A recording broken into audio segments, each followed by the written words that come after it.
where Yolanda Saldivar is serving a life sentence for the murder of Selena Quintanilla Perez.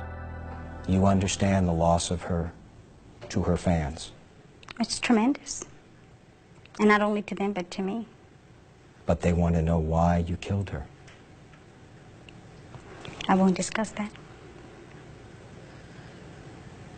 Why not? Because the truth is not out. So tell it. Not in a court of law. You've had your day in court. Why didn't you tell it then? I was not given an opportunity to defend myself. I was represented, which is different. Yolanda, at that time, your life depended on it. If there is this information that if it doesn't exonerate you, at least gives context as to why Selena Quintanilla is dead, why would you not have demanded that that be presented in court to spare your life? If I knew then what I know now, you can rest assured that my trial wouldn't have gone the way it is, or that it was. I can assure you that. During the course of a 2-hour interview, Yolanda was continually evasive, bolstering the public image that she's clever, cunning, and manipulative. While her conviction is on appeal, Yolanda's reluctance to answer certain questions is understandable. But then, as the interview continues, she jumps at an opportunity to supposedly tell all. This is a letter that your family has said you received here in prison. Is it? Mm-hmm. Behind the Music was given 2 letters by the Saldivar family prior to this interview. They are allegedly from a man named Lorenzo Salinas, who Yolanda says she and Selena met while doing business in Mexico in early '95. They are allegedly from a man named Lorenzo Salinas, who Yolanda says she and Selena met while doing business in Mexico in early '95. The Texas Department of Corrections confirms the letters were mailed from outside the prison. But during an exhaustive 7-month investigation, Behind the Music was unable to find Lorenzo Salinas or confirm his existence. He tells me exactly what I've been saying all along. Which is what? That he feels his conscience is killing him because he knows the truth. And he knows that he feels that, or he thinks that I have things that will eventually say it all. And do you? Yes. Yolanda claims that 2 weeks prior to the murder, she discovered videotapes damaging to Selena's career. She discovered videotapes damaging to Selena's career. And that she had a diary of Selena's that corroborated information on the tapes. In his purported letter, Lorenzo Salinas claims he was hired to beat up Yolanda, to retrieve the tapes and diary as part of a plot to extort Selena. Yolanda claims she was attacked, but managed to get away. You know where those tapes are now? Exactly. You know where that diary is now? I know where they're at. I know where they're at. Yolanda contends they remain where she stashed them, in a safe deposit box in Monterrey, Mexico. Why is that information significant to the death of Selena Quintanilla? Because that is many of the things that were discussed that day. It was not about the embezzlement. It was not about no upset fan or being fired. It had nothing to do with that. What Yolanda won't explain is why, if she was protecting Selena, she instead killed her.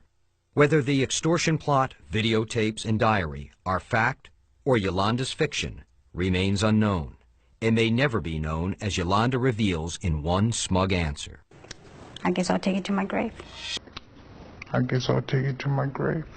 At first, they don't see each other often, essentially only when Selena plays San Antonio. I was their gopher, so to speak, in San Antonio. But you loved it. Yes. It was a touch of celebrity. Well, actually, in San Antonio, Texas. Well, not only that, but it was because my friends. It was Suzette and it was Selena. I did it for them. But you had to have enjoyed the fact that your friends were becoming such celebrities. Well, that too. At one time, my whole family liked Yolanda. You know, we would invite her to come eat at our house. We'd have a get-togethers and we'd invite her. It was that our friendship had grown from being just a fan, celebrity type to this personal type of relationship. And I'm the one that suggested. Well, what about that girl that runs the fan club in San Antonio? She looks pretty, like a nice person. And I'm the one that suggested. Well, what about that girl that runs the fan club in San Antonio? She looks pretty, like a nice person. And that's how Yolanda came into the picture. And that's how Yolanda came into the picture. It was then that she hired me in '94. Even though you had no business experience? Even though I had no business experience, no. See, you got to understand that Martin and Yolanda are like two old women bickering at each other. While that bickering must certainly be wearing on Selena, Abraham stays clear of it and had no problem with Yolanda until the beginning of 1995. And had no problem with Yolanda until the beginning of 1995. Is that the beginning of the end of your relationship with Abraham? That becomes the fury of it all. That fury is about to spill over. You have vilified Dr. Martinez, Abraham Quintanilla.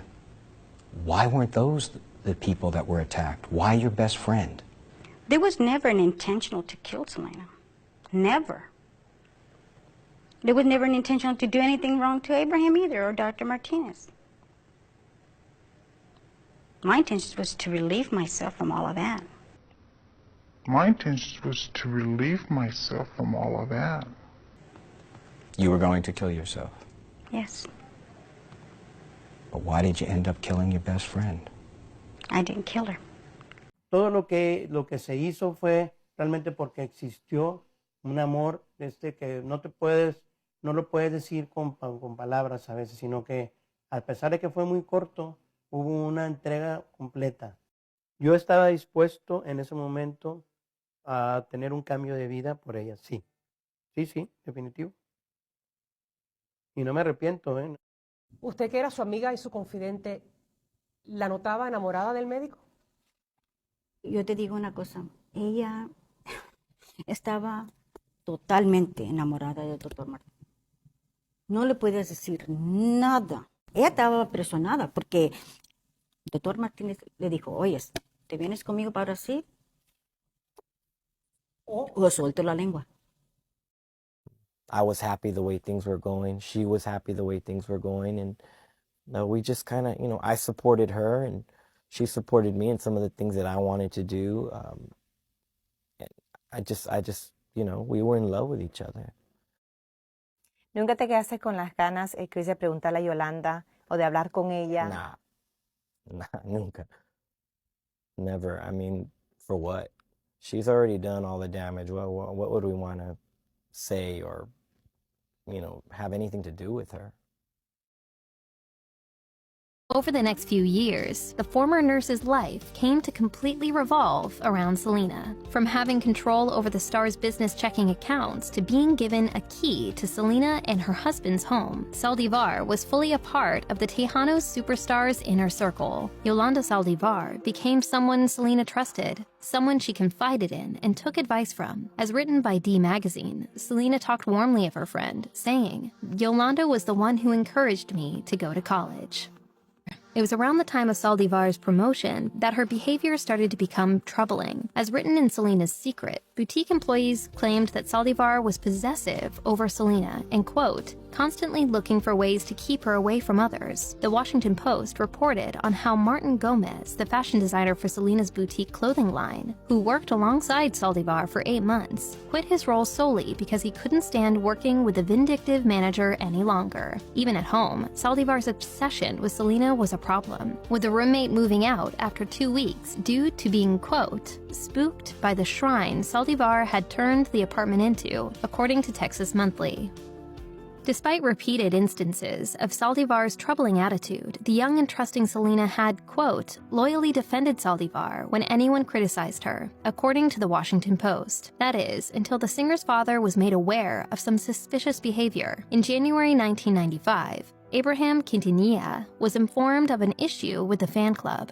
Members were complaining that they'd never received any of the merchandise they were promised, despite sending in their $22, as reported by Texas Monthly. Before telling Selena, Abraham started doing some quiet digging. As D Magazine writes, several signs that Saldivar was embezzling money from the fan club and boutiques were uncovered. From unpaid bills to forged checks that Saldivar had written to herself and her family. On top of all that, it turned out that Saldivar had a history of similar behavior. She was once accused of embezzling funds from a previous employer and had defaulted on a student loan. The woman who had obsessively dedicated her life to Selena was on her way to being kicked right out of it. On March 9, 1995, Selena, her father Abraham, and her sister Suzette confronted Saldivar about her suspicious accounting. Given only unsatisfactory excuses, the Quintanillas concluded that they could no longer trust Saldivar and relieved her of her duties. When she tried to show up to work the next day, Abraham kicked her out. The whole ordeal apparently pushed her to extreme measures. The very next day, March 11th, Saldivar purchased a weapon, and on the 13th, after a background check, the newly fired manager was in possession of a .38 caliber pistol, according to biography. Despite her firing, Saldivar was able to obtain some of Selena's important financial records and over the next few weeks would effectively use them as leverage to stall her termination. On March 15th, Selena went with her husband, Chris Perez, to meet up with Saldivar and collect the missing records. The meeting was bizarre, with Saldivar returning only some of the documents and also showing off her new gun to Selena, which she claimed was for protection. Unruffled, the Tejano star simply told her to return it, while suggesting that Saldivar could perhaps manage her upcoming stores in Mexico. The meeting seemed to have calmed Saldivar some because the gun was brought back to the stores soon after. Despite the situation having been somewhat de-escalated, Saldivar went back to the gun store and repurchased the .38 caliber weapon on March 26, according to UPI. Still in possession of important financial documents, Saldivar asked for Selena to come alone to her room at the Days Inn to get the documents on the night of March 30th.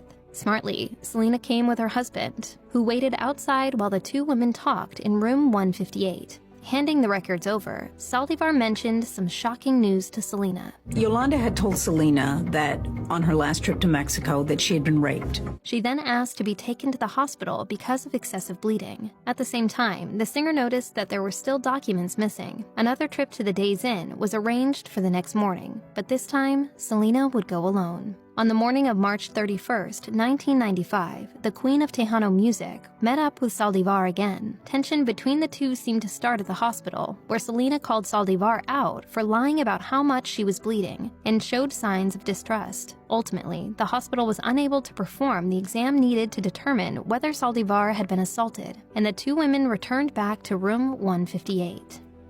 Upon returning from the hospital, Selena and Saldivar begin heatedly exchanging words. Once again, Selena asked for her documents back, apparently trying to officially end their professional relationship, according to Texas Monthly. In response, Saldivar demanded that Selena return a ring she was once gifted by her employees. But as the singer was pulling off the ring, the other woman was pulling out her gun. Selena had her back to Saldivar when she was shot at 11:48 a.m. As reported by Yahoo, a maid heard Saldivar scream as Selena frantically ran out of the room bleeding. As described by D Magazine, the bullet hit a major artery, went through her right lung, and exited the singer's chest. Stumbling into the lobby, Selena collapsed on the floor and begged the workers to lock the door, quote, "because she'll shoot me again." Asked who shot her, Selena uttered her last words before passing out, the ring still in her hand. Yolanda, room 158. She was rushed to the hospital in an ambulance, but the damage from the bullet had caused so much blood loss that she was clinically brain dead by the time she arrived. Despite heroic efforts to save Selena, the 23-year-old Queen of Tejano Music was tragically pronounced dead at 1:05 p.m.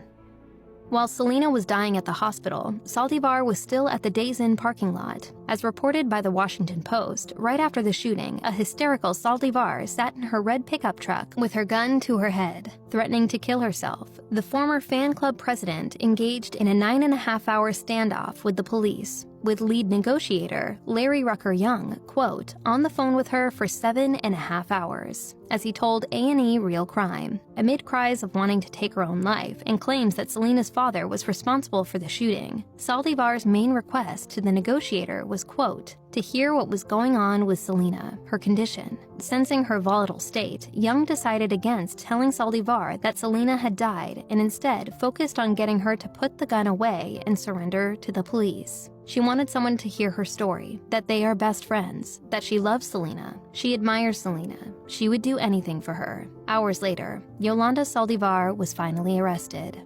After Selena's tragic death, things got complicated. Understandably, her unexpected death would make dividing up her assets a little complicated. Her father and brother were deeply involved in her career, and yet she was married, and her husband rightfully had some say in her fortune and legacy. Rolling Stone explained that Selena did not leave a will before she died. After all, she was only 23 years old when she was murdered. Initially, this meant her husband Perez stood to inherit everything. But Perez said the days after Selena's death were hard, and the last thing he thought about was his late wife's estate. Perez admitted he allowed his father-in-law to take care of everything. According to Rolling Stone, Abraham Quintanilla quickly hired a lawyer within 2 months of Selena's death to set up an entertainment deal to help manage his daughter's legacy. During this time, Perez did not have any legal representation and trusted his in-laws to do the right thing. Billboard explained that under the deal, Selena's entertainment property and all of the profits from the sales of her songs and image would be divided among the entire family. Perez, who would have gotten everything, was granted a 25% share of his wife's wealth. This was the same percentage Selena received when she was alive. This allowed her family to retain much of the rights to Selena's life story and music, preventing Perez from even being involved in retelling his and his wife's love story. The 1997 biopic Selena, starring Jennifer Lopez, was made, but Forbes reported that the Quintanillas, led by Selena's father, filed a lawsuit preventing Perez from making a TV show based on his book, To Selena with Love.